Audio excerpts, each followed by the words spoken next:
నమస్తే. నేను మీ అశ్విని కుమార్.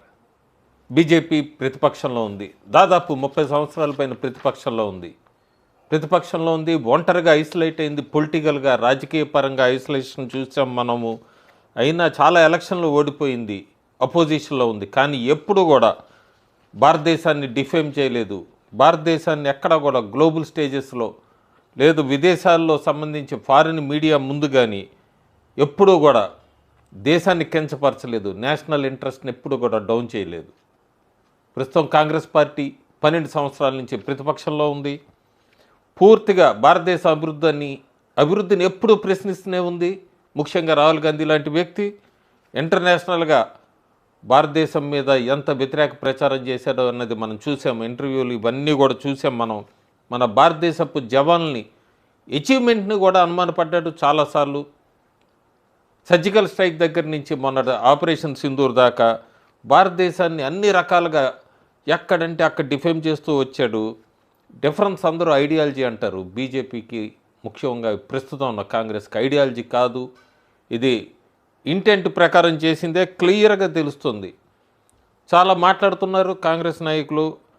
గవర్నమెంట్ని అపోజ్ చేయటం అయితే డెమోక్రసీయే, కాదనరు ఎవరు.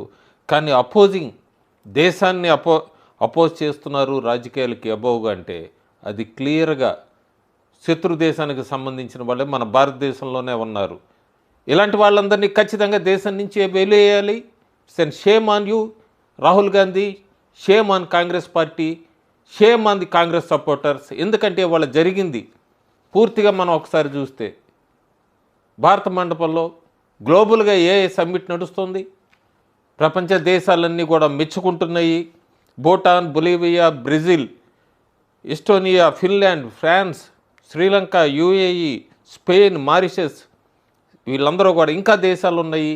ఈ దేశాలన్నీ కూడా ఈ ఏఐ సమ్మిట్ని మెచ్చుకుంటున్నాయి, భారతదేశాన్ని మెచ్చుకుంటూ. ఇన్వెస్ట్మెంట్స్ కూడా ముఖ్యంగా అక్కడ చాలా కంపెనీలు సిఈఓలు అంతా కూడా వచ్చారు.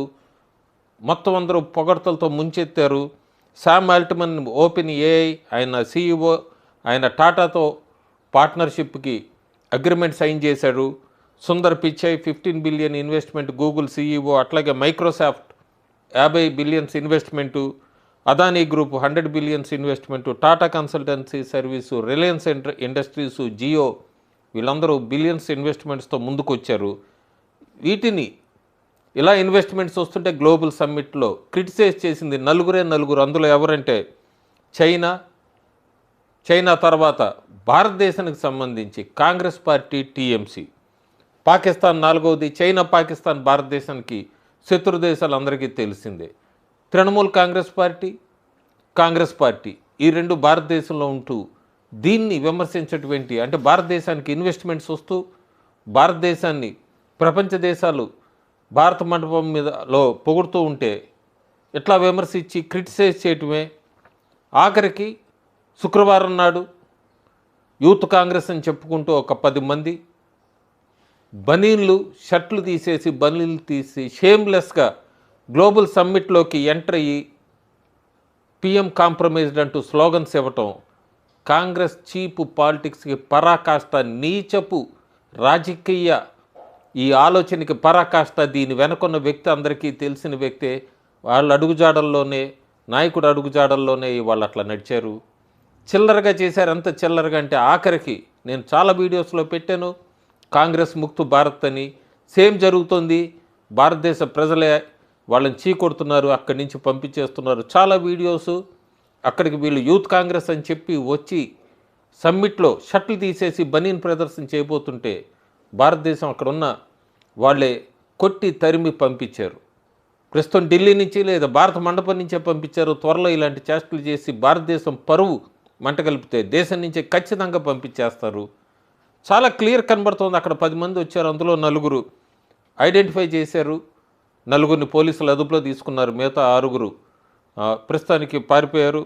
Krishnahari national secretary Indian youth Congress, Kundan Yadav Bihar state secretary Indian youth Congress, Ajay Kumar Uttar Pradesh state vice president, అలాగే Narasimha Yadav national coordinator IYC.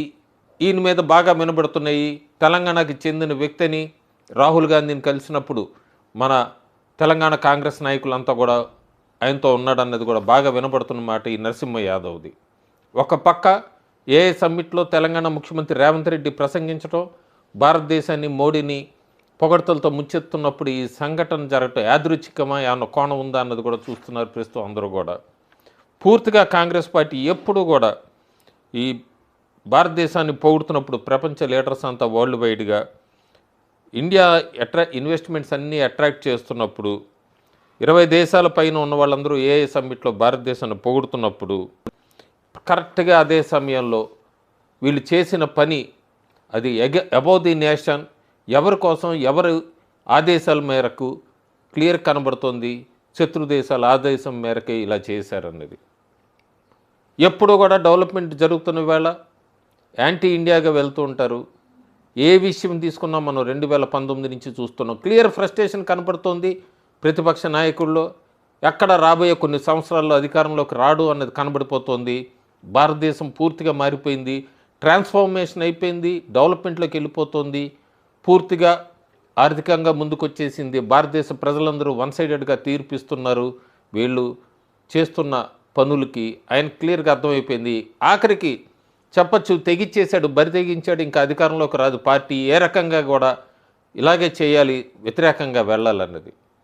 కొన్ని రోజుల కిందట చూసాం మనం పార్లమెంట్లో లోక్సభ స్పీకర్ ప్రధానమంత్రి మోడీని ఆ రోజు రావద్దన్నది కూడా ఇలాంటి దాడిని ఊహించే. ఆఖరికి ఇలాంటి స్టేజ్కి పడిపోయింది కాంగ్రెస్ పార్టీ.